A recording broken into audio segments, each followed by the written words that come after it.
গ্রামের কাদামাটি আমার গায়ে লাগা। গতকালকে বিল্লাল নিয়ে একটা ভিডিও বানাইছিলাম, ওই ভিডিওতে বলেছিলাম যে আসলে কেউ কাউকে কপি করে কিছু করতে পারে না এবং কেউ উপরে উঠতে পারে না। এই দেখেন, এই সাদ্দাম হোসেন ব্রাহ্মণবাড়িয়ার ছেলে, সে কিন্তু জ্যোতির্মা হিসেবে পরিচিত।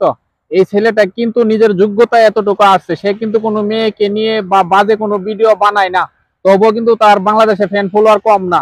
তাই বলি, আপনারা যারা অনেকে ভাবছেন যে আসলে বিল্লালকে নিয়ে ভিডিও বানানোর পরে আমি এরকম রিয়াকশনটা কেন দিলাম, কারণ নিজের যোগ্যতাটা কিন্তু আপনি মেরে ফেলতেছেন। নিজের যোগ্যতা আপনি তুলে ধরতে পারতেছেন না, কারণ আপনি আরেকজনের কপি করতেছেন।